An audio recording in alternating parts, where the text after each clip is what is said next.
നമസ്കാരം. ക്ലൈൻ ഡ്രേപ്പിംഗിനെ കുറിച്ചുള്ള സെഷനിലേക്ക് സ്വാഗതം. ഈ സെഷന്റെ ലക്ഷ്യങ്ങൾ എന്താണെന്ന് നമുക്ക് നോക്കാം. ഈ സെഷന്റെ അവസാനം നിങ്ങൾക്ക് ഇവ ചെയ്യാനാകും. വിവിധ തരം ഡ്രപ്പിംഗ് മനസ്സിലാക്കുക, ഹെഡ് മസാജിനായി ക്ലയൻറ്റിനെ തയ്യാറാക്കുക, മേക്കപ്പിനായി ക്ലയൻറ്റിനെ തയ്യാറാക്കുക, ഹെയർ ട്രിം ചെയ്യുന്നതിനായി ക്ലയൻറ്റിനെ തയ്യാറാക്കുക. ആരംഭിക്കുന്നതിന് എന്താണ് ഡ്രാപ്പിംഗ് എന്നതിനെക്കുറിച്ച് നമുക്ക് മനസ്സിലാക്കാം. ഒരു ക്ലയൻറ്റിന് സേവനങ്ങൾ ലഭിക്കുന്നതിന് മുമ്പ് അയാളുടെ അപ്പർ ബോഡിക്ക് ചുറ്റും ഒരു കേപ്പ് ഇടുന്ന പ്രക്രിയയാണ് draping. Hair clippings, colour, chemical, മറ്റ് പ്രോഡക്ട്സ് എന്നിവയിൽ നിന്ന് ക്ലയൻറ്റിൻ്റെ ക്ലോത്തിങ് സംരക്ഷിക്കുന്നതിനും സ്ട്രെയിനിങ്ങോ ഡാമേജോ ഉണ്ടാകാനുള്ള സാധ്യത കുറയ്ക്കുന്നതിനും ഇവ സഹായിക്കുന്നു.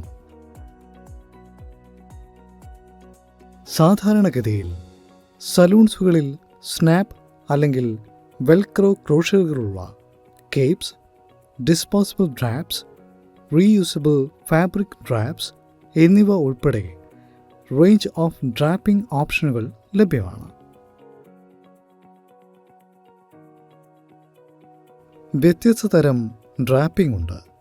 കൂടാതെ ഓരോ തരവും ക്ലയൻറ്റിൻ്റെ ആവശ്യാനുസരണം അവരുടെ കംഫർട്ട് ഉറപ്പാക്കാൻ വ്യത്യസ്ത തരം ആവശ്യങ്ങൾക്കായി ഉപയോഗിക്കുന്നു. അവ കനം കുറഞ്ഞ നൈലോൺ അല്ലെങ്കിൽ പോളിസ്റ്റർ കൊണ്ട് നിർമ്മിച്ച ഡ്രൈ ഡ്രേപ്സ്, വേഗത്തിലുള്ള സ്പ്രൈറ്റ്സിനപ്പുറം കെമിക്കൽസോ വെള്ളമോ ആവശ്യമില്ലാത്ത സേവനങ്ങൾക്കായി അവ ഉപയോഗിക്കുന്നു. വെറ്റ് ഡ്രേപ്സ് വാട്ടർ പ്രൂഫാണ്. കഴുകാൻ ഷാംപൂ ഉപയോഗിക്കുന്നു. ബ്ലീച്ച്, ക്ലോറിംഗ് ഏജൻറ്റ്സ് തുടങ്ങിയ ഹസാർഡസായ വസ്തുക്കളെ കെമിക്കൽ ഡ്രാപ്സ് പ്രതിരോധിക്കും.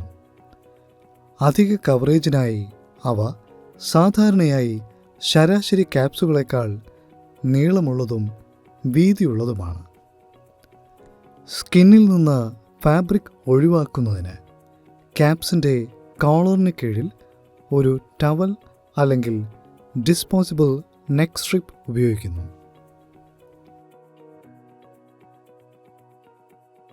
ഹെഡ് മസാജ് ചെയ്യുമ്പോൾ ക്ലയൻറ്റിനെ ഡ്രാപ്പിംഗ് ചെയ്യുന്നത് ഒരു സുപ്രധാന പ്രക്രിയയാണ്. റിലാക്സേഷൻ ലഭിക്കുമ്പോൾ കവർ ചെയ്യാനും വാമായി തുടരാനും ഇത് ക്ലയൻറ്റിനെ സഹായിക്കും. സലൂണിൻ്റെ അറ്റ്മോസ്ഫിയറിനെ സംബന്ധിച്ചിടത്തോളം അത് സേഫും സെക്യൂറും പ്രൈവറ്റും ഡ്രൈയുമായി അനുഭവപ്പെടണം. നോർമൽ റൂം ടെമ്പറേച്ചറും ഋതുക്കൾക്ക് അനുയോജ്യമായ ഒരു ക്ലിനിക്കൽ എയർ റൂമും ഉണ്ടായിരിക്കണം. കൂടാതെ റൂമിൽ ഫ്രഷ് സ്മെല്ലിംഗ് നിലനിർത്തുക. ക്ലയൻസിന് ഉപയോഗിക്കാനും ഉടൻ കൈ കഴുകാനുമുള്ള ബാത്റൂം സൗകര്യം സമീപത്തായിരിക്കണം.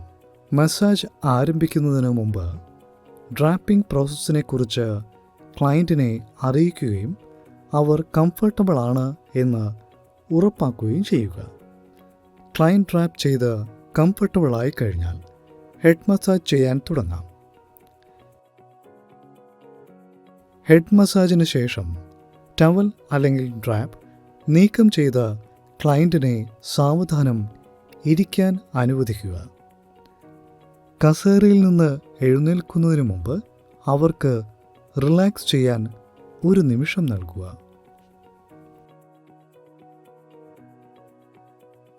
അടുത്തതായി ക്ലയൻറ്റിനെ മേക്കപ്പിനായി തയ്യാറാക്കുമ്പോൾ ക്ലയൻറ്റ് ഡ്രാപ്പിംഗ് ഒരു പ്രധാന ഘട്ടമാണ്. ക്ലയൻറ്റ് ഡ്രാപ്പിംഗ് ശരിയായി ചെയ്യേണ്ടത് പ്രധാനമാണ്. കാരണം സ്കാൽപ്സിലെ ബാക്ടീരിയൽ ഇൻഫെക്ഷൻസ് വെള്ളവുമായി മിക്സപ്പായി ക്ലയൻറ്റിൻ്റെ കഴുത്തിലേക്കും തോളിലേക്കും ഒഴുകുകയും ഇംപെറ്റിഗോ, സെല്ലുലിറ്റീസ്, ആബ്സസസ് മുതലായവ പോലുള്ള അണുബാധകൾക്ക് കാരണമാവുകയും ചെയ്യും. ഷാംപൂകളിൽ നിന്നോ ബ്ലീച്ചുകളിൽ നിന്നോ ആയാലും സലൂൺ കെമിക്കൽസ് മൂലമുണ്ടാകുന്ന ബേൺസിൽ നിന്നും ഇറിറ്റേഷൻസിൽ നിന്നും അപ്പർ ബോഡി സ്കിന്നിനെ ഡ്രാപ്പുകൾ സംരക്ഷിക്കുന്നു. ഡ്രാപ്പിംഗ് ശരിയായി ചെയ്തില്ലെങ്കിൽ മൃദുവായ പദാർത്ഥങ്ങൾ പോലും അപ്രതീക്ഷിത അലർജറ്റിക് റിയാക്ഷൻസിന് കാരണമാകും. തെറ്റായ ഡ്രാപ്പിംഗ് സലൂൺ സർവീസിൽ ഉപയോഗിക്കുന്ന സർഫേസിൻ്റെയും ഉപകരണങ്ങളുടെയും കണ്ടാമിനേഷനിലേക്ക് നയിച്ചേക്കാം. ശരിയായ ഡ്രാപ്പിംഗ് ഇല്ലെങ്കിൽ സലൂൺ സർവീസിനിടയിൽ ആക്സിഡൻ്റൽ നിക്സ്, കട്ട്സ് അല്ലെങ്കിൽ അബ്രേഷൻസ് ഉണ്ടാകാനുള്ള സാധ്യത കൂടുതലാണ്. ഓരോ ക്ലയൻറ്റും ഡിസ്പോസിബിൾ അല്ലെങ്കിൽ വൃത്തിയുള്ള ഡ്രാപ്പുകളോ കേപ്പുകളോ ഉപയോഗിക്കുന്നത്, അതുപോലെ തന്നെ ഗുഡ് ഹാൻഡ് ഹൈജീൻ രീതികൾ നടപ്പിലാക്കുന്നത് ബാക്ടീരിയൽ കണ്ടാമിനേഷൻ്റെയും തുടർന്നുള്ള ഇൻഫെക്ഷൻസിൻ്റെയും അപകട സാധ്യത ഗണ്യമായി കുറയ്ക്കും. ഏതെങ്കിലും തരത്തിലുള്ള സേവനത്തിനായി ഒരു ക്ലയൻറ്റിനെ ഡ്രാപ്പിംഗ് ചെയ്യുന്നതിന് മുമ്പ് ഇനി പറയുന്ന നിർദ്ദേശങ്ങൾ പ്രധാനമാണ്. സേവനത്തിനായി മെറ്റീരിയലും സപ്ലൈകളും തയ്യാറാക്കുക. Sanitise hands. നെക്കിലെയും ഹെയറിലെയും എല്ലാ ജ്വല്ലറിയും നീക്കം ചെയ്ത് സ്റ്റോർ ചെയ്യാൻ ക്ലയൻറ്റിനോട് ആവശ്യപ്പെടുക. ക്ലയൻറ്റിൻ്റെ ഹെയറിൽ നിന്ന് വസ്തുക്കൾ നീക്കം ചെയ്യുക. ക്ലയൻറ്റിൻ്റെ കോളർ അകത്തേക്ക് തിരിക്കുക. ഉചിതമായ ഡ്രാപ്പിംഗ് മെത്തേഡ് തുടരുക. കൂടാതെ മേക്കപ്പ് പ്രയോഗം പൂർത്തിയായി കഴിഞ്ഞാൽ ക്ലയൻറ്റിൽ നിന്ന് എല്ലായ്പ്പോഴും ഡ്രാപ്പ് അല്ലെങ്കിൽ കേപ്പ് നീക്കം ചെയ്യുക. ഡിസ്പോസിബിൾ ഡ്രാപ്പിംഗ് മെറ്റീരിയൽസ് നീക്കം ചെയ്യുക അല്ലെങ്കിൽ വൃത്തിയാക്കാനായി ഒരു നിയുക്ത അലക്കു പ്രദേശത്തേക്ക് ഫാബ്രിക് ഡ്രേപ്സ് നിക്ഷേപിക്കുക.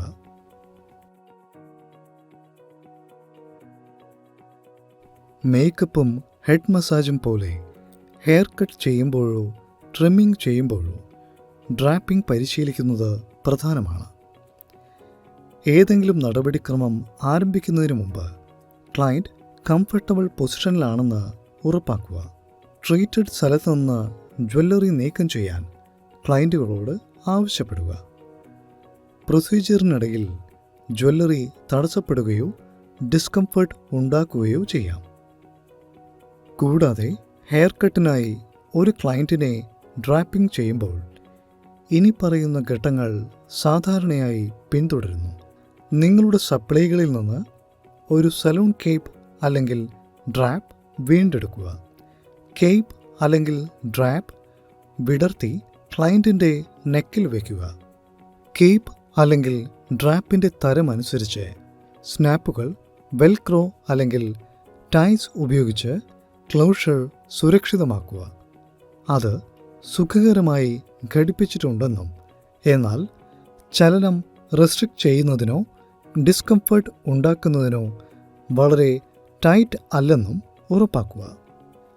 കേപ്പ് അല്ലെങ്കിൽ ഡ്രാപ്പ് ക്ലയൻറ്റിൻ്റെ ക്ലോത്തിങ് പൂർണ്ണമായും മറയ്ക്കുകയും അവരുടെ ഷോൾഡേഴ്സിലും ബാക്സിലും വ്യാപിപ്പിക്കുകയും ചെയ്യുന്നുണ്ടെന്ന് ഉറപ്പാക്കുക. ഹെയർ കട്ട് സമയത്ത് ഉപയോഗിക്കുന്ന ഹെയർ ക്ലിപ്പിംഗ്സുകൾക്കും ഏതെങ്കിലും ഹെയർ പ്രോഡക്ട്സുകൾക്കുമെതിരെ ഇത് മതിയായ സംരക്ഷണം നൽകണം. ക്ലയൻറ്റിന് കംഫർട്ടബിൾ ആണോ എന്ന് ചോദിക്കുകയും കേപ്പിലോ ഡ്രാപ്പിലോ ആവശ്യമായ എന്തെങ്കിലും ക്രമീകരണങ്ങൾ വരുത്തുകയും ചെയ്യുക. അത് അവരുടെ നെക്കിൽ വലിക്കുകയോ ഡിസ്കംഫർട്ട് ഉണ്ടാക്കുകയോ ചെയ്യുന്നില്ലെന്ന് ഉറപ്പാക്കുക. നിങ്ങളുടെ ടൂൾസ് ശേഖരിച്ച് ഹെയർ കട്ടിനായി വർക്ക് സ്റ്റേഷൻ തയ്യാറാക്കുക. ക്ലയൻറ്റ് ഡ്രാപ്പിഡ് ആയി കഴിഞ്ഞാൽ നിങ്ങൾക്ക് ഹെയർ കട്ട് തുടരാം. ഹെയർ കട്ട് പൂർത്തിയാക്കിയ ശേഷം നിങ്ങൾക്ക് കേപ്പ് അല്ലെങ്കിൽ ഡ്രാപ്പ് നീക്കം ചെയ്യാനും ലൂസ് ഹെയറിൽ നിന്ന് ബ്രഷ് ഓഫ് ചെയ്യാനും ക്ലയൻറ്റിനെ സഹായിക്കാനും കഴിയും. ചർച്ച ചെയ്ത പ്രധാന പോയിന്റുകൾ നമുക്ക് പുനർവിചിന്തനം ചെയ്യാം. ഒരു ക്ലയന്റ് സേവനങ്ങൾ സ്വീകരിക്കുന്നതിന് മുമ്പ് അയാളുടെ ബോഡിയുടെ അപ്പർ ഭാഗത്തിനു ചുറ്റും ഒരു ക്യാപ്പ് ഇടുന്ന പ്രക്രിയയാണ് ഡ്രേപ്പിംഗ്. ഡ്രേപ്പിംഗിന്റെ ഉദ്ദേശം ക്ലയൻസിന്റെ സ്കിന്നും ക്ലോത്തിങ്സും സംരക്ഷിക്കുക, മേക്കപ്പ് സമയത്ത് ഇൻഫെക്ഷൻസും കോണ്ടേജിയസ് ഡിസീസും സ്പ്രെഡ് ചെയ്യുന്നത് തടയുക എന്നിവയാണ്. ഹെയർ കട്ട് ഡ്രേപ്പിംഗ് ചെയ്യുമ്പോൾ ക്ലയൻസിന്റെ ക്ലോത്ത്സ് വൃത്തിയായി സൂക്ഷിക്കാൻ ടവൽസും ഡിസ്പോസിബിൾ ഷീറ്റ്സും ഉപയോഗിക്കുക. ഇതോടെ ഇന്നത്തെ ഈ സെഷന്റെ അവസാനത്തിലേക്ക് നമ്മൾ എത്തിയിരിക്കുന്നു. ക്ലയന്റ് ഡ്രേപ്പിംഗിനെ കുറിച്ച് നിങ്ങൾക്ക് നല്ല ഒരു ധാരണ ലഭിച്ചിട്ടുണ്ടാവുമെന്നും പ്രതീക്ഷിക്കുന്നു. അടുത്ത സെഷനിൽ വീണ്ടും കാണാം.